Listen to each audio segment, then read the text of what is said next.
Welcome in my class. बच्चों, मैं आपकी साइंस टीचर सुनीता नौटियाल। आज कक्षा 8 के लिए सेकंड चैप्टर आपका micro organism friend and foe पढ़ाऊंगी। Okay, you have seen several kinds of plants and animals. However, there are other living organisms around us which we normally cannot see. हमने अनेक प्रकार के पौधे और जानवर देखे होंगे, हालांकि हमारे चारों ओर कुछ ऐसे भी ऑर्गेनिज्म हैं जिन्हें हम देख नहीं पाते हैं। These are called micro organism और माइक्रोब्स, जिनको हम माइक्रो ऑर्गेनिज्म या माइक्रोब्स कहते हैं। For example, you might observe that during the rainy season moist bread get spoiled and its surface get covered in greyish white patches. तुमने देखा होगा बारिश के सीज़न में अगर कोई ब्रेड पड़ी रह जाती है तो उसके ऊपर तुमने हरी सी काली सी क्या देखा होगा, ग्रेइश वाइट पैचेज देखे होंगे, धब्बे देखे होंगे। Observe these patches through the magnifying glass. अगर तुम उन पैचेस को मैग्नीफाइंग ग्लास की सहायता से देखो, you will see tiny black round structure. तो तुम्हें क्या दिखेंगे? काले गोल स्ट्रक्चर दिखेंगे। डू यू नो, क्या तुम जानते हो what these structure are and where do these come from? क्या तुम जानते हो ये स्ट्रक्चर, ये जो आकृतियाँ हैं, ये क्या हैं और ये कहाँ से आई हैं? 2.1 देखिए, माइक्रो ऑर्गेनिज्म। माइक्रो ऑर्गेनिज्म को हिंदी में क्या कहते हैं बच्चों? सूक्ष्म जीव। अब ये जो सूक्ष्म जीव हैं ये कहाँ से आए हैं? अब हम इसमें एक एक्टिविटी देखेंगे। Collect some moist soil from the field in a beaker. तुम गीली मिट्टी एक बीकर में लाओ खेत से। एड वाटर टू इट, इसमें कुछ पानी डालो। After the soil particle have settle down, जब तक सॉइल पार्टिकल क्या हो जाएंगे, मिट्टी के कण नीचे बैठ जाएंगे। Observe a drop of water from the beaker under the microscope. अब उस पानी को तुम से एक बूंद ड्रॉपर की सहायता से लो और उसको माइक्रोस्कोप में देखो, तो तुम क्या देखोगे उसमें? दूसरी एक्टिविटीज़ है take a few drops of water from a pond. अब तुम एक पॉन्ड से मतलब तालाब से पानी लाओ, स्प्रेड ऑन ग्लास स्लाइड, और उसको एक स्लाइड में देखो और फिर तुम उसको ऑब्जर्व करो। देखो उसमें क्या देखोगे? क्या देखोगे? Do you find tiny organism moving around? तुमको छोटे छोटे ऑर्गेनिज्म उसमें दिखेंगे। These observations show that water and soil are full of tiny organism. तो ये ऑब्जर्वेशन आपको दिखाते हैं कि जो पानी और मिट्टी है वो छोटे जीवों से भरी हुई है। Though not all of them fall into the category of microbes. These microorganisms or microbes are small in size that they cannot be seen with unaided eyes. मतलब ये माइक्रो ऑर्गेनिज्म जो होते हैं हम इसको अपनी नंगी आंखों से नहीं देख सकते हैं। इनको देखने के लिए हमें किसकी आवश्यकता होती है? माइक्रोस्कोप की आवश्यकता होती है, सूक्ष्मदर्शी की आवश्यकता होती है। Some of these such as the fungus that grow on bread can be seen with the magnifying glass, other can not be seen without the help of microscope. अब ये जो फंगस लगा हुआ होता है ब्रेड में, तो हम इसको माइक्रोस्कोप के द्वारा ही ढंग से देख पाएंगे, बिना माइक्रोस्कोप के हेल्प से हम इनको नहीं देख पाएंगे। That is why these are called micro organism और माइक्रोस्कोप। ठीक है, okay. Micro organism are classified into 4 major groups. जो माइक्रो ऑर्गेनिज्म होते हैं, सूक्ष्म जीव होते हैं, उनको मुख्यतः 4 समूहों में बांटा गया है। These groups are bacteria, fungi या fungi, protozoa and some algae. ये ग्रुप्स क्या क्या हैं? Bacteria, fungi, protozoa and algae. मतलब बैक्टीरिया क्या हो गया? जीवाणु। फंगस कवक, प्रोटोजोआ और एल्गी शैवाल। Some of these common microorganisms are shown in figure 2.1 to 2.4। कुछ फिगर दिखाए गए हैं तुम 2.1 और 2.4 में, तो आप इनको देखो और आपको इनको अपनी कॉपी में बनाना भी है। Viruses are also microscopic. जो वायरसेस हैं ये भी माइक्रोस्कोपिक हैं, इनको भी हम नेकेड आइज से नहीं देख पाएंगे। इनको देखने के लिए भी हमें किसकी आवश्यकता होगी? माइक्रोस्कोप की आवश्यकता होगी। But are different from other micro organism. लेकिन ये दूसरे माइक्रो ऑर्गेनिज्म से क्या है? अलग हैं। They however reproduce only inside the cell of host organism. अब इससे इसको ऐसे समझ लो, अगर ये अलग में पड़े हुए हैं तो निर्जीव हैं। जब ये किसी होस्ट के शरीर में, सजीव के शरीर में जाते हैं तो ये वहाँ अपने को रिप्रोड्यूस करते हैं, वहाँ जनन करते हैं और वहाँ अपनी संख्या को बढ़ाते हैं। जैसे आजकल जो आपको ऑनलाइन क्लास क्यों ले रही हूँ मैं? इसलिए ले रही हूँ क्योंकि आजकल कोरोना फैला हुआ है, इसके कारण क्लासेस नहीं लग रही हैं, स्कूल नहीं लग रहे हैं। तो क्यों नहीं लग रहे हैं? क्योंकि कोरोना बीमारी है। कोरोना किसके कारण हो रहा है? एक वायरस है और ये वायरस क्या करता है? किसी भी सजीव के शरीर में जा कर के, जो होस्ट होता है उसके शरीर में जाके वहाँ अपनी संख्या बढ़ाता है। अब ये होस्ट प्लांट भी हो सकता है, ये होस्ट एनिमल भी हो सकता है। ओके, विच में बी अ बैक्टीरियम। ये कोई बैक्टीरिया भी हो सकता है, प्लांट भी हो सकता है, एनिमल भी हो सकता है। Some of virus are shown in figure 2.5। कुछ वायरस आपको फिगर 2.5 में दिखाए गए हैं। Common ailments like cold, influenza and most cough are caused by virus. जो हमें खांसी जुकाम होता है, बुखार होता है, मतलब कॉमन कफ कोल्ड होता है, वो भी वायरस के कारण होता है। Serious disease like polio and chicken pox are also caused by virus. कुछ सीरियस बीमारियां होती हैं जैसे पोलियो हो गया, चिकन पॉक्स हो गया। चिकन पॉक्स जिसको हम क्या बोलते हैं? कंजे ककड़ा बोलते हैं। ये भी वायरस के कारण, वायरस जनित रोग हैं, वायरस के कारण रोग हैं। Disease like dysentery and malaria are caused by protozoa. जो डिसेंट्री माने पेचिस और मलेरिया होता है, ये किसके कारण होता है? प्रोटोजोआ के कारण। मच्छर के कारण नहीं होता। मच्छर तो क्या है? वाहक है उस प्रोटोजोआ को दूसरे में पहुंचाने का। ये वास्तव में होता किसके कारण है? प्रोटोजोआ एक माइक्रो ऑर्गेनिज्म है, उसके कारण होता है। Whereas typhoid and tuberculosis, TB are bacterial disease. जो टाइफॉइड और ट्यूबरक्लोसिस हैं, टीबी है, ये बैक्टीरियल डिजीज है। ये बैक्टीरिया से होने वाली बीमारियां हैं। You have learn about some of these micro organism in class 6th and 7th। तुम कक्षा 6ठी और 7वीं में कुछ माइक्रो ऑर्गेनिज्म के बारे में पढ़ चुके हो। आप ये फिगर देखो बेटा, 2.1 बैक्टीरिया, ये बैक्टीरिया के फिगर हैं। 2.2 में ये एल्गी है, क्लेमाइडोमोनास और स्पाइरोगाइरा। फिर ये देखो प्रोटोजोआ है, amoeba, paramecium.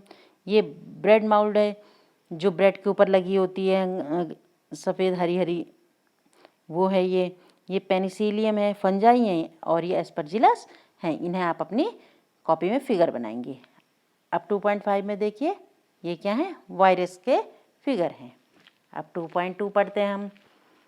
Where do micro organism live. ये माइक्रो ऑर्गेनिज्म हैं, ये सूक्ष्म जीवों में कहाँ रहते हैं?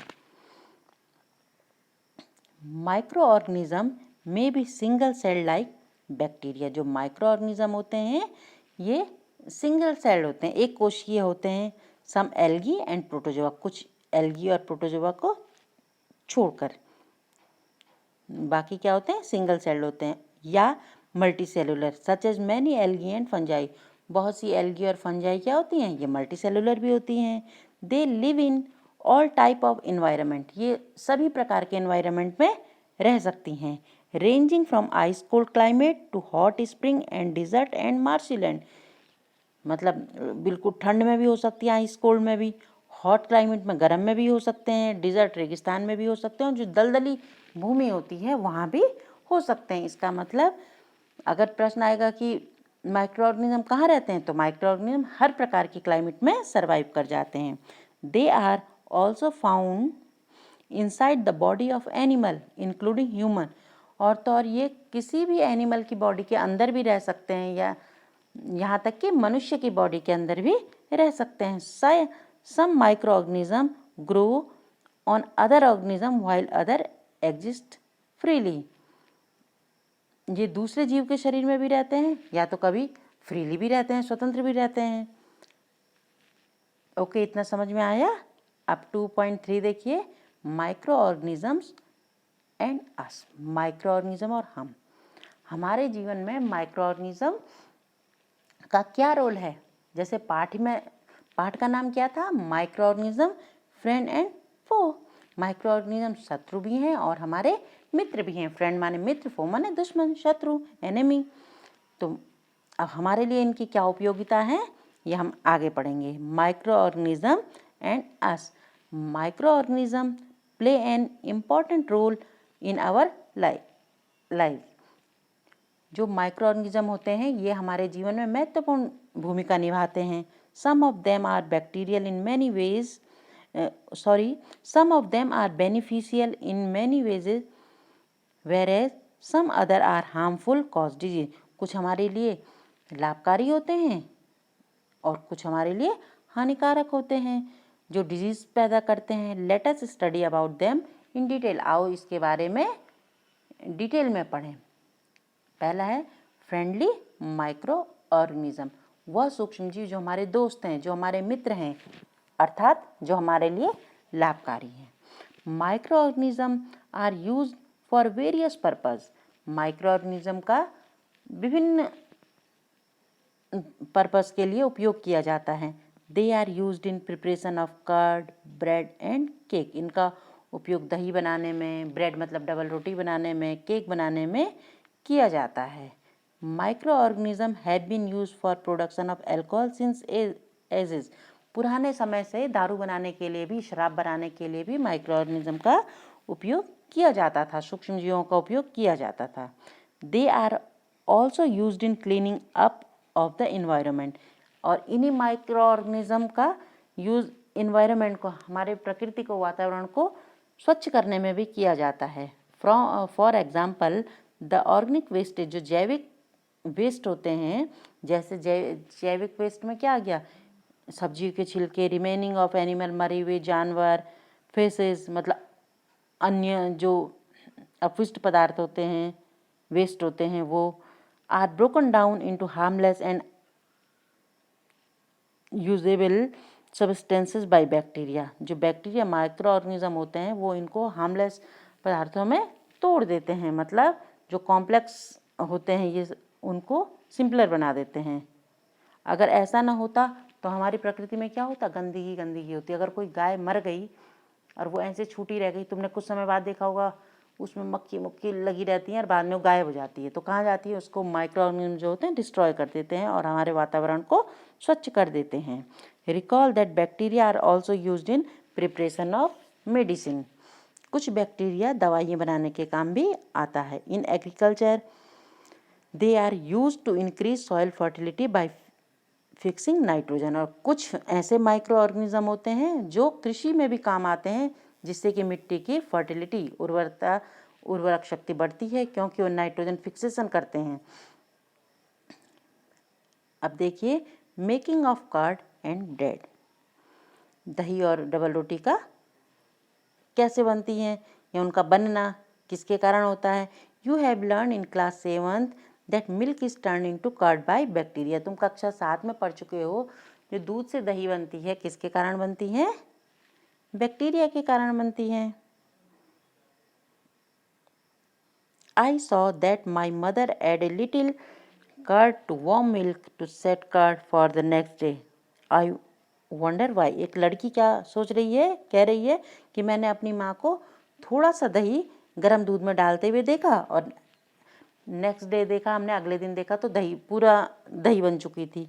ये कैसा आश्चर्य है भाई, जिसको हम थोड़ा सा, तुमने देखा होगा जब तुम्हारी माँ दही जमाती है तो 1 चम्मच जामन डाल देती है, जिसको हम गढ़वाली में जमौन कहते हैं, वो डाल देती है। तो ये कैसा आश्चर्य हो, बच्ची सोच रही है। Curd contain several micro organism, जो दही होती है उसमें भी बहुत से माइक्रो ऑर्गेनिज्म होते हैं। ऑफ दीज आर बैक्टीरियम, ये बैक्टीरिया है। कौन सा बैक्टीरिया है ये याद रखना आप लोग, लैक्टोबैसिलस। कौन सा बैक्टीरिया है, lactobacillus promotes the formation of curd, और यह दही बनाने में मदद करता है lactobacillus. It multiplies in milk and convert into the curd, यह अपनी संख्या बढ़ाता है दूध में और दूध को दही में बदल देता है। Bacteria are also involve in the making of cheese, मतलब पनीर बनाने में, पिकल अचार बनाने में, और फूड आइटम्स में भी माइक्रो ऑर्गेनिज्म का प्रयोग होता है। एन इम्पॉर्टेंट इंग्रेडिएंट ऑफ रवा, सूजी, इडलीज, भटूराज इन कर्ड। और जब हम भटूरा बनाते हैं, इडली बनाते हैं, तो उसमें भी कर्ड का प्रयोग करते हैं। कैन यू गेस वाई, क्यों करते होंगे, जिसके कारण ये फूल जाती हैं और स्वादिष्ट हो जाती हैं। Bacteria and yeast are also helpful for fermentation of rice, idlis and dosa batter. जो बैक्टीरिया और यीस्ट होते हैं, ये चावल जब इडली बनाते हैं, डोसा बनाते हैं, तो उसमें फर्मेंटेशन करते हैं, किण्वन की क्रिया करते हैं, और जिसके कारण क्या होता है, वो बिल्कुल फूल जाता है। अब एक एक्टिविटीज़ आप देखिए, एक्टिविटीज़ 2.3। टेक ½ kg फ्लोर, मतलब आटा और मैदा, add some sugar and mix with warm water. तुमने ½ किलो मैदा या आटा लिया, उसमें कुछ चीनी मिलाई और गर्म पानी डाल दिया। Add a small amount of yeast powder, yeast जो होता है ये भी एक माइक्रो ऑर्गेनिज्म होता है जो ब्रेड बनाने के काम में बहुतायत में लिया जाता है। And need to make soft dough, और उससे एक डो बना दो। डो मतलब जैसे हम आटा गूंथते हैं ना, तो उसको भी डो कहते हैं, ठीक है, गोला बना दो। What do observe after 2 hours, 2 hours के बाद ऑब्जर्व करो, देखो उसको। Do you find the dough rising, do you find the dough rising, क्या वो जो डो होता है आटे का वो बढ़ा हुआ तुम्हें दिखाई देगा। Yeast reproduce rapidly the produce carbon dioxide during respiration. अब जो यीस्ट है वो क्या बताया मैंने आपको, क्या है, एक माइक्रो ऑर्गेनिज्म है, सूक्ष्म जीव है। अब वो जब रेस्पायरेशन करता है, श्वसन क्रिया करता है, सांस लेता है, तो क्या छोड़ता है, कार्बन डाइऑक्साइड छोड़ता है, जिसके कारण वो आटा क्या हो जाता है, फूल जाता है, बबल्स उत्पन्न हो जाते हैं, उसमें बुलबुले हो जाते हैं। The bubbles of gas filled by dough, और वो जो डो था आटे का वो गैस से भर जाता है और फूला हुआ हमको दिखता है, उसका वॉल्यूम भी बढ़ जाता है। जैसे अब तुमने ½ कटोरी आटा बनाया होगा तो 2-3 घंटे बाद देखोगे पूरी कटोरी हमको भरा हुआ दिखेगा। This is the basis of use of east in the baking and industry and making bread, pastries and cakes. इसीलिए जो यीस्ट का प्रयोग होता है ये हमारी बेकिंग इंडस्ट्री, जो बिस्कुट विस्कुट बनाने की इंडस्ट्री होती है उसमें उपयोग होता है, जो ब्रेड बनाने के काम में, स्वादिष्ट पेस्ट्रीज बनाने के काम में, केक बनाने के काम में आता है। ओके बच्चों, अब नेक्स्ट देखो, commercial use of micro organism, सूक्ष्म जीव का व्यावसायिक उपयोग। क्या व्यवसाय में भी सूक्ष्म जीव काम में आते हैं? Micro organism are use for the large production of alcohol. Micro organism का उपयोग, सूक्ष्म जीव का उपयोग एल्कोहल के लार्ज प्रोडक्शन में, बहुत बड़ी मात्रा में, जो जहाँ शराब बनती है, दारू बनती है, जिन फैक्ट्रियों में वाइन बनती है, वहाँ किया जाता है। Yeast is used for commercial production of alcohol and wine. Yeast का उपयोग कहाँ किया जाता है? एल्कोहल बनाने में, दारू बनाने में किया जाता है। जहाँ कॉमर्शियल प्रोडक्शन में, जहाँ बहुत मात्रा में क्या बनती है, शराब बनती है, जिसको बेचते हैं, मतलब फैक्ट्रियों में उपयोग होता है। For this purpose yeast is grown on natural sugar present in grain like barley, wheat, rice, crushed fruit juice। इस कारण ईस्ट को क्या किया जाता है, पैदा किया जाता है, क्योंकि उसका क्या है, कॉमर्शियल यूज है, वो हमारे लिए लाभदायक है। यीस्ट भी क्या है, एक लाभदायक माइक्रो ऑर्गेनिज्म है। अब एक्टिविटीज देखो, एक 2.4, take a 500 ml beaker filled up to 3/4 with water. एक तुमने बीकर लेना है ½ किलो का, मतलब ½ लीटर का, और उसमें 3/4 भाग उसमें पानी भर देना है। डिज़ोल्व 2 और 3 टीस्पून शुगर। अब उसमें 2-3 चम्मच शुगर डाल दी। Add half a spoon of yeast powder. अब उस चीनी पानी के घोल में आधा चम्मच तुमने ईस्ट पाउडर डाल दिया। Keep a convert in a warm place for 4 to 5 hour. अब 4-5 घंटे के लिए उसको हमने वार्म प्लेस पे रख दिया, गर्म स्थान पे रख दिया। Now smell the solution. अब कुछ समय बाद तुम उसकी स्मेल सूंघो, उसको सूंघो, उसमें कैसी गंध आती है। This is smell of alcohol as sugar. वहाँ तुमको शराब की सी, तुमको दारू की सी गंध लगेगी, शराब की गंध लगेगी, क्योंकि जो शुगर होती है ये कन्वर्ट हो गई किसमें, एल्कोहल में। किसके द्वारा, ईस्ट के द्वारा। जो ईस्ट सूक्ष्मजीव डाला था हमने उसमें, उसके कारण जो शुगर थी, चीनी थी, जो किसमें कन्वर्ट हो गई, एल्कोहल में, शराब में। This process of conversion of sugar into alcohol is known as fermentation. इसी प्रोसेस को हम क्या कहते हैं, फर्मेंटेशन कहते हैं। किस प्रोसेस को, शुगर का, चीनी का एल्कोहल में बदलना।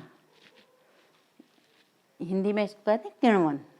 अरे देखो एक फोटो दिख रही है दाढ़ी वाले बाबा की, ये कौन है, लुई पाश्चर हैं, एक मशहूर वैज्ञानिक हैं जिन्होंने डिस्कवर किया 1857 में, 1857 में फर्मेंटेशन के बारे में इन्होंने खोज की।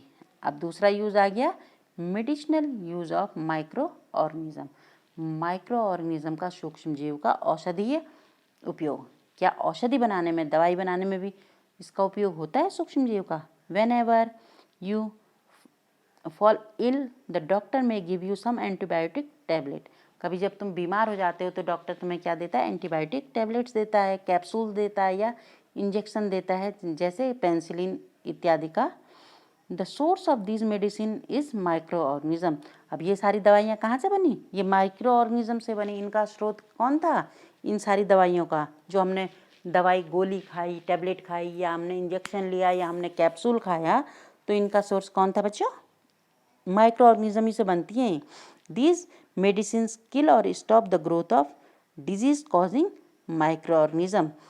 तो ये जो मेडिसिन है, ये जो दवाइयाँ हैं, ये जो हमारे अंदर जो माइक्रो ऑर्गेनिज्म पैदा हो रहे हैं, जिनके कारण हमें बुखार आ रहा है या जो भी हमारी तबीयत खराब हो रही है, जुकाम लग रहा है, तो उनको ये मार देती हैं। Such medicine are called antibiotics.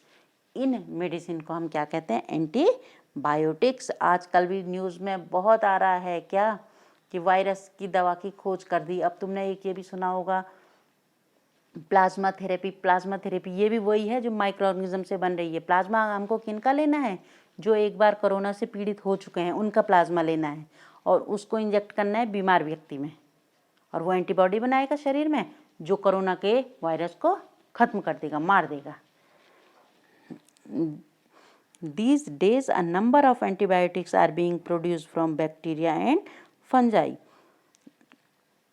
आजकल बैक्टीरिया और फंजाई से बहुत सी दवाइयाँ बन रही हैं, एंटीबायोटिक्स बन रही हैं, जैसे कि streptomycin, tetracycline and erythromycin are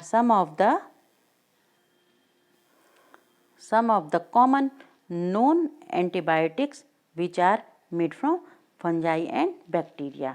जैसे स्ट्रेप्टोमाइसिन हो गया, टेट्रासाइक्लिन हो गया, इरिथ्रोमाइसिन हो गया, ये कुछ जानी मानी एंटीबायोटिक्स हैं जो फंजाई और बैक्टीरिया से बनी हुई हैं।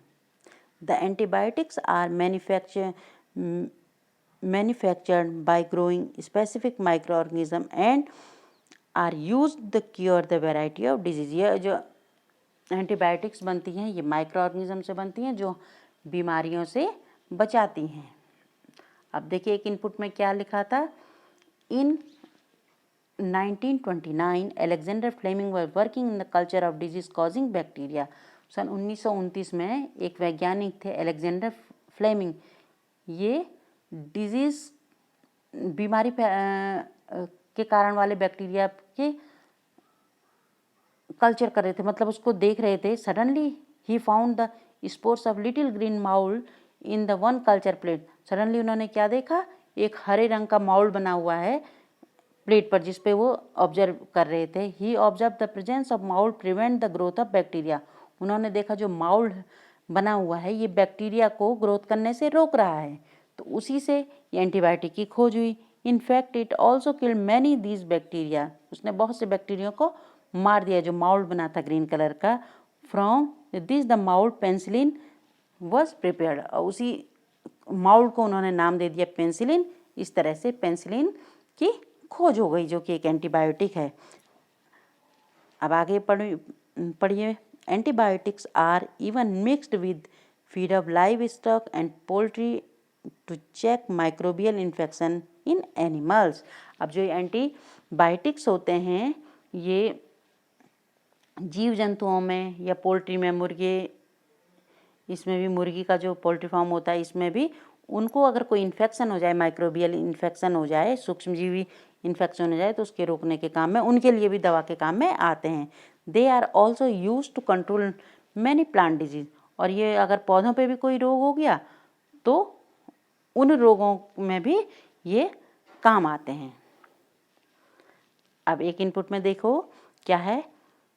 It is important to remember that antibiotics should be taken only the advice of qualified doctor। हमें जो ये एंटीबायोटिक्स होती हैं ये अपने आप से नहीं खानी चाहिए, जब कोई क्वालिफाइड डॉक्टर हमें रिकमेंड करे, हमें एडवाइस दे, हमें सलाह दे कि ये दवाई खाओ, तभी वो एंटीबायोटिक खानी चाहिए। Also you must complete the course prescribed by the doctor, और जो डॉक्टर कोर्स हमको कंप्लीट करने को बोलो, जितने समय में दवा खाने को बोले वो खानी चाहिए। If you take antibiotic when not needed और in wrong dose, अगर तुम बिना बात में एंटीबायोटिक खा लोगे या उसकी गलत मात्रा खा लोगे, it may make a drug less effective, ये फिर तब प्रभाव नहीं करेगी जब हमको इसकी ज़रूरत होगी। When you might need in the future, कभी अब भविष्य में हम बीमार हो गए तब अगर हमको एंटीबायोटिक खानी पड़ी तो वो एंटीबायोटिक कोई असर नहीं करेगी क्योंकि हम पहले उसका बेतरतीब उसको खा चुके हैं।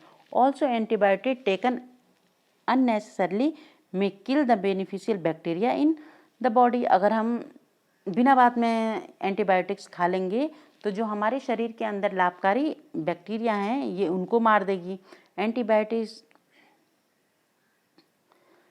However are not effective against cold flu as these are caused by virus, और जब हमको कभी खांसी जुकाम बुखार आ गया तो ये एंटीबायोटिक्स इफेक्टिव नहीं होंगी। तो बच्चों ठीक है, आज हम यहीं तक पढ़ते हैं। आपको नेक्स्ट वैक्सीन कल पढ़ाएंगे। Okay, bye.